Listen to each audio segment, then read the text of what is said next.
Are you selling final expense insurance or Medicare insurance by phone? Well, let me share with you 3 things to avoid so that you don't lose income or opportunity while serving these amazing people, because these 3 flaws, oh my, let me tell you, they happen more times than you would know. So saddle up, get your pen and paper ready, because I'm going to drop them for you. 3 things to not do when selling by phone. And before I get going, jasonfinalexpense.com. I run a national insurance agency partnering with some of the most amazing agents on this planet. We work together serving the greatest generations that exist with life insurance, Medicare insurance, annuities, face-to-face, and more importantly, in the telespace.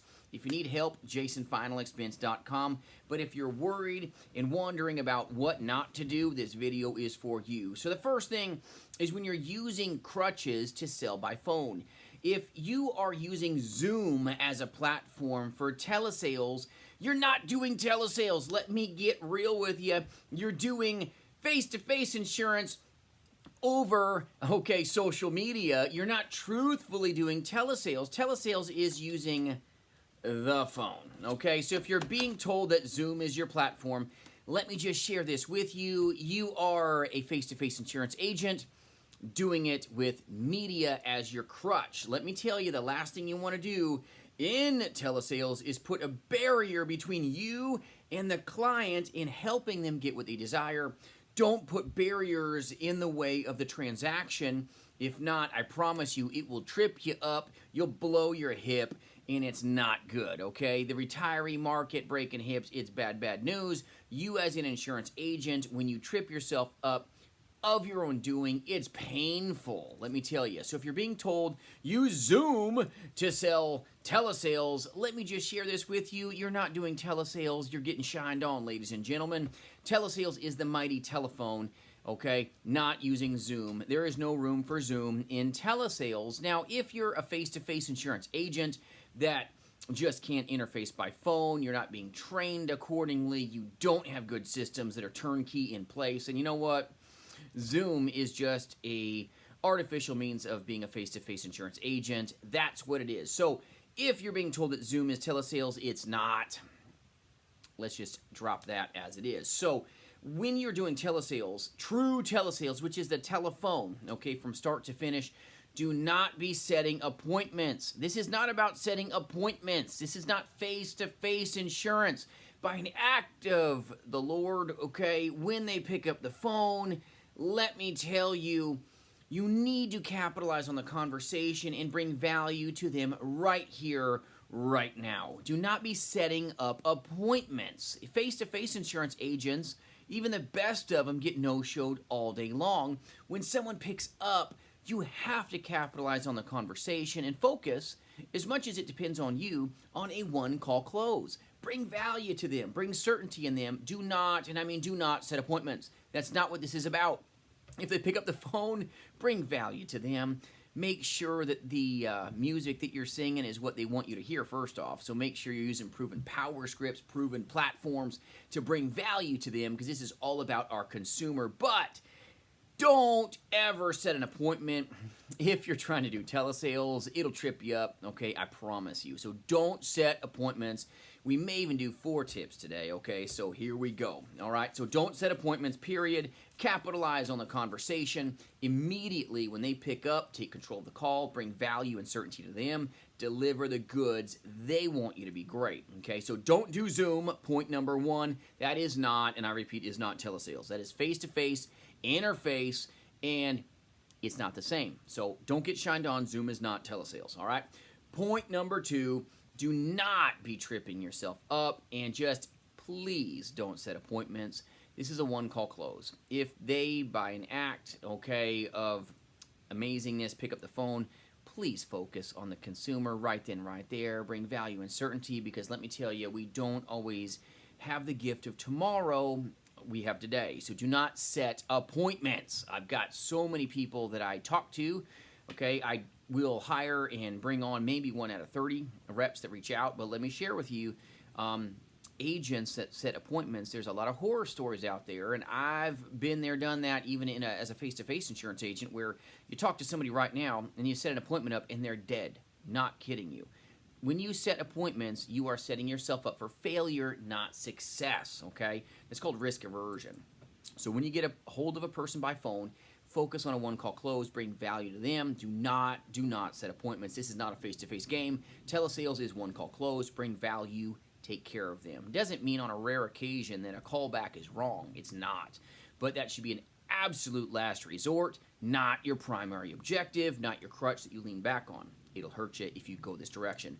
So point number 3, do not, focus on being a warm, fuzzy friend, okay? A lot of people will start with telesales like, "Hi, Susan, how are you today?"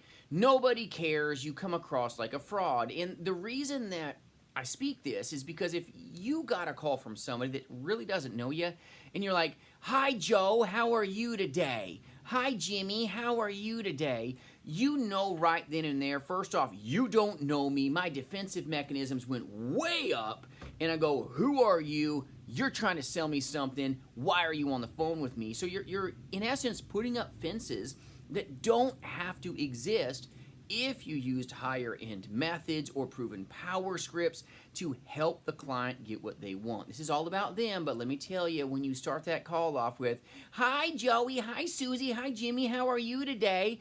And they're like, "Really? Who are you? You don't know me." So you're creating barriers, once again, that are going to trip you up. Don't ask the consumer, "Hi, how are you today?" Or lead the dance, lead the call with a question. So if the lead says Joe, you're like, "Hi, is this Joe?" And they're going to go, even if it's Joe, he's going to go, "No." Okay, if you ask a yes or a no question, you're going to get slapped silly with the no bus. It's not good. So don't lead the dance with uncertainty. Don't lead the dance with like, "Hi, Mrs. Johnson, how are you today?" Do you think they really care that you care about their dog, their hog, or the color of their shag carpet? No, they really probably don't, right? When you really simmer it down, what they care about is what you can do for them. So what? So what are you going to do for me? Okay, you got to think about it from kind of the selfish aspect of your consumer. The consumer is thinking selfishly, kind of as they should. If they asked you or requested you for information, value, or a service, and you're not delivering it, you're giving them this like marshmallow fluff, there's no nutrient here. There's no value proposition. You got to focus on what I'm going to do for the client, not what I'm going to get from them, squeezing them like some bad car salesman would squeeze a grape. And there's nothing wrong with car salesmen. I got a good buddy that's an amazing, ethical car salesman. Really good dude, okay? Love that guy. Bought quite a few cars from him. He's a great man. So this is not saying that car salesmen are poo-poo, but I'm saying there are car salesmen that exist that do not have the highest of ethics, may have some records, and do not treat people with professionalism. It is what it is. But I'm just saying you cannot focus on playing the friend card. People aren't buying because you're so dang friendly. They're buying because you're a professional bringing value to them. They want you to serve them. That's what this is about. It's not about selling something. That's the byproduct. And a lot of good agents get shined on by following the byproduct instead of focusing on the primary objective, and that's give the client what the client wants. Deliver the client the value that they asked for in the first place. So this is not about Zoom. There's no room for Zoom, in my opinion. I will train over Zoom. I consult over Zoom. When it comes to client interface, there's zero room for Zoom. If y'all want to know how many times I've sold clients over Zoom, not necessary, not needed. When you've got good high-end methods, good turnkey systems, there's not a single client that I've ever had to sell over Zoom. I can use the telephone. No room for Zoom, period. That's a face-to-face play, okay? Don't be leading the dance with, "Hi, how are you today?" Okay, don't be doing that. It's not good. Everybody smells it. It smells like insecurity. That's just what it is. It says, "I kind of feel bad about myself, so I'm going to ask, how are you today? And hopefully you'll tell me great, and I'll tell you great, and we can be warm, fuzzy friends forever because I feel awkward." You've got to be in control. Telesales is ultimately about control. If you lack control, you, okay, are going to get punted like a football. It's just going to happen. You're going to hear something called a dial tone. Not fun. You've got to be in a place, you've got higher end training, higher end skill sets. So no room for Zoom. Don't be working on, hi, how are you today? Don't do that, okay? You've got to be in a place where you can control the call. You've got higher end methods, good proven power scripts where you're not asking about, how's your dog? All this weird stuff that the client goes, no, you don't really care, okay? You've got to focus on caring about what the client cares about the most. If you look at this profession through the client's lenses, those rose-colored glasses that grandma has, my grandma had them, okay, amazing. But let me tell you, I don't wear rose-colored glasses. So for me to see things through the proper perspective, the way that she views things, I should probably get on her side of the table and look through those rose-colored glasses myself. You're going to find that this profession will be a bed of roses when you look through, okay, your client's lenses, because they want you to see things their way. They want you to bring value to them through, okay, maybe that valued lead card. Maybe you got the holy grail of a direct mail lead. Maybe you've got a great Facebook lead you've self-generated. Always think, so what does the client want from me? How can I serve them? And when you get the client in perspective, okay, I promise you'll make more money than you ever thought possible because you brought the value, you brought the goods, and you're great at serving them. So there's no room for Zoom. Don't be focusing on, hi, how are you today? Just don't do it, okay? Don't be playing that friend card, okay, because maybe you feel temporarily insecure. You'll get better. Keep going at it. But don't put things in front of you that trip you up, okay? It's very common to get tripped up in this industry. It's a very simple business, but it's not easy. Make sure you vet your trainer. Make sure you got a good mentor in your life that can help you and guide you. But if you're being told to warm up to a client and focus on the color of the shag carpet and the pictures on the wall and their dog Fluffy, and they know you don't even care about dogs in the first place, don't fake it, okay? Clients can smell you a mile away. They can smell insurance breath a mile away. It's not good. Commission breath is the worst stinking breath on the planet. Just focus on, what does the client want of me? How can I serve them? And I promise you'll make more sales as a result. I hope this helps you. If you need anything at all, reach out, jasonfinalexpense.com. We truly serve the greatest generation on the planet. So stay away from these three things, and I hope you'll be a better agent as a result. Have a great day. Thanks for watching.